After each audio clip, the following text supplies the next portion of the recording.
Hello everyone, welcome back to the EMDR Doctor podcast, and today we are getting angry. Actually no, we are talking about anger, which is a bit of a different thing. But just notice what your reaction was when I suggested that we would be getting angry. Some people are quite horrified if I suggest we're getting angry. Anger has such negative connotations in our society, especially for women. Anger in women is a little bit taboo. If we get angry, we are seen as nasty, as out of control, as unacceptable, unfeminine. So women often keep their anger really pushed down deep inside.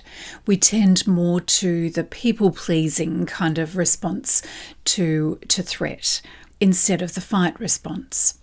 We may also be a little bit afraid of anger. If it's been a feature of our younger years, maybe we had a parent who was angry and very scary. So that makes it very triggering to be around anger in any form, even within ourselves. And so we keep it under wraps, buried deep and very inaccessible, which can be not very helpful to say the least. If we repress our anger, it has ways of spilling out. Maybe as chronic pain or depression or this kind of subliminal criticalness. Maybe we might appear cold and inaccessible as we try and keep the lid on the anger, keep the lid on all of our emotions and make ourselves distant. Or maybe the anger only emerges when we lose a little bit of control. Maybe we have a couple of glasses of wine with dinner, a few too many glasses of wine, and our cognitive processes don't work so well. The control eases and the anger emerges in destructive ways. If we are not able to express anger, we may not be able to express disapproval or enforce our boundaries, so we may tolerate much more from others than is healthy. We may tolerate put-downs or boundary crosses or lack of recognition or unreasonable demands, or worse, we may tolerate control and abuse, and if we don't feel comfortable to use our anger in self-defense, if we can't access righteous anger, we may not be able to insist on what is right, which can really lead to further trouble. And keeping anger under wraps can be physically demanding and exhausting. So chronic anger, whether repressed or expressed, causes adrenal overload, high blood pressure, ulcers, eventually adrenal fatigue and depletion, and then possibly depression, maybe even chronic fatigue. So being unable to express anger is not healthy or helpful, but also expressing anger in inappropriate ways, in uncontrolled ways, is also super problematic. Anger expressed as aggression towards others may look like lashing out in physical violence, verbally with abuse and coercive control, road rage, destroying relationships, scaring our loved ones, isolating us from community, or even self-directed anger with self-harm. So what do we do about it? Anger can be one of the first things that comes up with the trauma response. Flight or fight, or freeze or flop and fawn, which I've spoken about on this podcast in previous episodes. They're a response to the adrenaline rush that comes along with a traumatic incident or even a trigger to the trauma. So which of the 5 F's, the trauma responses, which of those we use is often a product of our childhood and what worked for us then, or what we were allowed or what was acceptable in our childhood, in our family of origin, or what we were encouraged to use. So if we grew up in a family whose default it was to go towards fight as a trauma response, then we will use fight when we are triggered. Now, for example, If you grew up in a family who used fight as a trauma response, and then a bit later in life, in high school, if we were then, for example, bullied by a teacher, let's say it's a teacher with a beard, and years later, in our adult life, in a completely unrelated incident, we go into a cafe and we see someone with that same kind of beard, we may instantly be triggered to that awful time of our life and respond with aggression, a fight response to this unsuspecting bearded man in the cafe.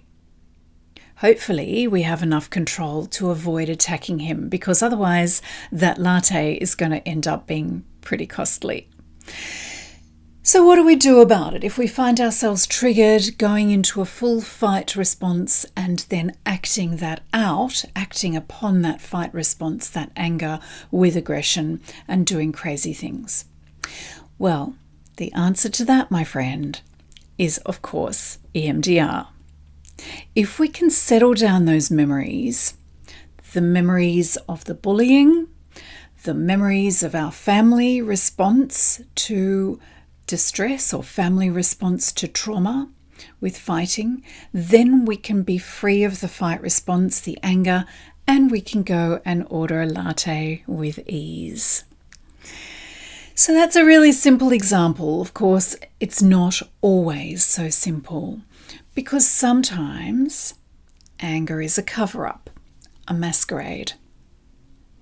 There is a saying in the psychotherapy world that anger is the bodyguard of sadness or fear or shame.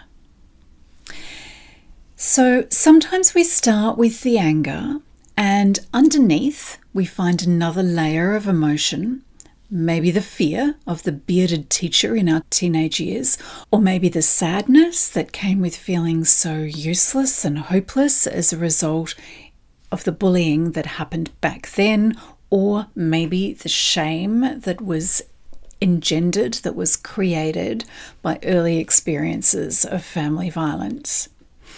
So if that's what we find when we process the trigger, seeing the bearded man in the cafe, or the trauma, the bullying, or the early experiences of family violence, then what do?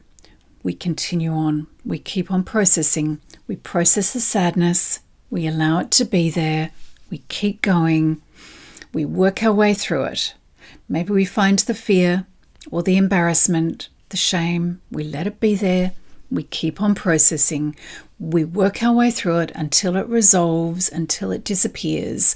And then we can learn that we are safe, that we are good, that we are worthy, that we are loved, and that we don't need to cover it all up with that response, that blanket of anger. Life becomes so much easier, so much calmer, so much more rewarding. So is it as simple as that? Yes, as simple and as complex, because people are complex. Of course, there are layers and layers of difficulty. The earlier the trauma and the closer to home, the closer to the family of origin, the more difficult it can be. If that bully was your brother or your mother or your father, if it started very early, if you didn't have enough good responses to know that I'm a good person, I'm safe when I'm with somebody, or if the trauma lasted a long, long time, then there will be a need perhaps for slower processing, perhaps for longer processing, perhaps for more sessions. But anger in all its forms is certainly amenable to treatment with EMDR. If this is something that you would like to work on, feel free to reach out to me via my website, emdrdoctor.com.au. Or if you have previously done EMDR and you'd like to continue your progress, then you may be interested in joining my monthly EMDR group. So if you'd like more information on this, shoot me an email at admin@therapynest.com.au. I hope this has been helpful to you. I will talk to you again next week. In the meantime, take good care Bye for now.